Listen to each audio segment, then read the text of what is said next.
जय, आज हम 10th के फिर हिंदी में चले हैं। आज जानेंगे विश्वनाथ कहानी के बारे में। इसके लेखक है नलिनी बलोचन शर्मा।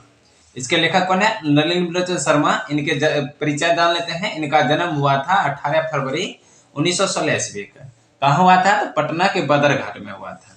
निधन जो है 12 सितंबर 1961 को हो गया था। इनके पिता का नाम था पंडित रामावतार शर्मा, माता का नाम था रत्नावती शर्मा। इनकी रचना है दृष्टिकोण, मानदंड, साहित्य का इतिहास, दर्शन, ईटीसी। मतलब ये सभी इनकी प्रमुख रचना है। अब ये लिखे थे नलिनी बलोचन शर्मा, यानी कहानी लिखे थे जो इन्होंने पूरा एकदम ताकि जिसे सारांश एग्जाम में पूछा जाता है, यानी कि बिहार बोर्ड के एग्जाम में सारांश पूछा जाता है। विश्वनाथ के कहानी का सारांश लिखे, ऐसे महत्वपूर्ण क्वेश्चन से पूछे जाते हैं जो अगर आपको कहानी याद रहेगा तो क्या होगा कि एग्जाम में क्वेश्चन से छूटेंगे नहीं। आज हम पूरा इसके सारांश बताएंगे, हम सारांश बताएंगे, उसी में आपको याद रह जाएगा। तो आज चलिए इस कहानी का हम पूरा डिटेल्स हम आपको बताते हैं। देखिए, विश्वनाथ जो कहानी है ना, इसको लिखे थे नलिनी बलोचन शर्मा जी। इनका जन्म हुआ था 18 फरवरी 1916 को पटना के बदरघाट में हुआ था। इनका निधन जो है 12 सितंबर 1916 ईस्वी को हो गया था। इनके पिता का नाम था पंडित रामावतार शर्मा, माता का नाम था रत्नावती शर्मा। इनकी रचनाएं दृष्टिकोण, मानदंड, साहित्य का इतिहास, दर्शन, ये सभी इनके प्रमुख रचना है। क्योंकि एग्जाम में रचना पूछे जाते हैं, लेखक के जन्म, मृत्यु, उनके माता पिता का नाम, क्या लिखे थे। विष के दांत कहानी लिखे थे नलिनी बलोचन शर्मा। एग्जाम में निश्चित है इसे 2 से 3 ऑब्जेक्टिव आपको एग्जाम में पूछे ही जाएंगे, कम से कम तो 5, क्योंकि डबल क्वेश्चन रहेंगे तो डबल पूछा भी जाएगा। तो अगर 3 क्वेश्चन एग्जाम में पूछ रहे हैं तो इससे 6 क्वेश्चन आपको पूछे जाएंगे। चलिए जानते हैं विश्वनाथ कहानी क्या है। इसके हम सारांश बता देते हैं, आपको अच्छे से तरीके से क्वेश्चन आपको हल कर जाइएगा इसी सारांश के माध्यम से। तो देखिए, इस कहानी में नलिनी बलोचन शर्मा जी इस कहानी में दर्शाते हैं एक अमीरी और गरीबी परिवार की रचना है, जिसमें मतलब अपने आप को जो है एक महान समझना इस कहानी का एक पात्रता है। देखिए, सेन साहब का परिवार एक हाई फाई फैमिली का है, जिसके एक बेटा और 5 बेटी है।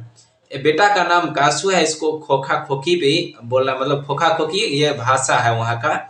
नहीं, लड़का लड़की को लड़का खोखा, लड़की को खोखी बोला जाता है। तो सेन साहब का एक बेटा था जिसका नाम था खोखा, और 5 बेटी थी, रजनी, आलो, सीमा, शेफाली और आरती। ये 5 लड़की इनके थे।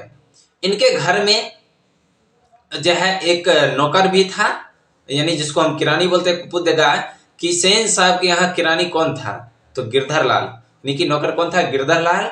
और इनका बेटा का नाम था मदन। तो ये कहानी का मुख्य पात्र है। सेन साहब, कहानी यहाँ से शुरू होती है कि जब सेन साहब जो है अपने यहाँ एक चमचमाती हुई कारी, मतलब ब्लैक कलर जो है गाड़ी लाए थे, जो देखने में बहुत सुंदर था, जो अगर आप उसमें अपना मुंह भी देख सकता था, ऐसा लेखक का कहना है। जो एकदम अपने तजुर्बा में रहता था। सेन साहब का बेटा खोखा उड़न टाइप का था, हमेशा इधर उधर तोड़फोड़ करते रहता था। तो एक दिन क्या हुआ कि खोखा जो है अपने गाड़ी को, मतलब इधर उधर लाइट को देख रहा था, तोड़ने की कोशिश कर रहा था। तो सेन साहब बोले कि लगता है हमारा बेटा इंजीनियर बनेगा। नहीं, अब खोखा में सेन साहब जो है, सेन दंपति ने अपने बेटे में इंजीनियर बनने की संभावना देखा था। उसके बाद क्या होता है कि सेन साहब के यहाँ जो नौकर है गिरधर लाल, उनके बेटा मदन, क्योंकि क्या होता है कि बच्चे को लालसा होता है कि चीज देखे। एक दिन की बात है कि जब मदन जो है वहां से गुजर रहा था, तो गाड़ी के पास से गुजरा तो सोचा था छू के देख लेते हैं। जब छूने गया तो उसका ड्राइवर जो है उसे छूने नहीं दिया, धकेल दिया, मतलब गाली गलौज के साथ उसको धकेल दिया। लेकिन क्या हुआ, उसके बाद सेन साहब को जाकर कह दिया कि गिरधर लाल के बेटा जो है कार तोड़ने की कोशिश किया। गिरधर लाल को सेन साहब ने बहुत सारे खरी खोटी सुनाया। उसके चलते जो है गिरधर लाल ने अपने बेटे को पीटा।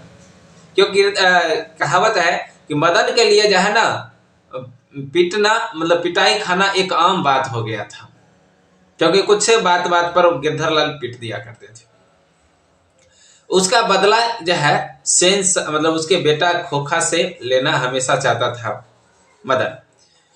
आगे क्या होता है कि जो है एक दिन जो है सेन साहब अपने मित्र के साथ बैठकर जो है अपने अपने बेटे के बारे में क्या क्या बनाएंगे तो बता रहे थे। तो उसी बीच सब बोल रहे थे।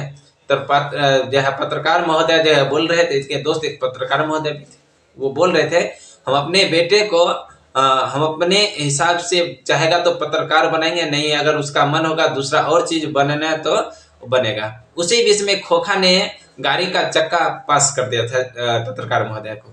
उसने देखा, कहा गिरधर ने क्या कहते हैं सेन साहब ने देखा, कहा देखिए मेरा बेटा इंजीनियर बनेगा, देखिए तोड़ फोड़ कर रहा। लेकिन पत्रकार महोदय को थोड़ा देर के लिए गुस्सा आया, लेकिन उन्होंने उसको छोड़ दिया क्योंकि सेन साहब के बेटे थे। फिर कुछ देर के पत्रकार महोदय रुके, सेन साहब ने गाड़ी के जो है ठीक करवा के ला दिया और फिर जो है पत्रकार महोदय गए थे।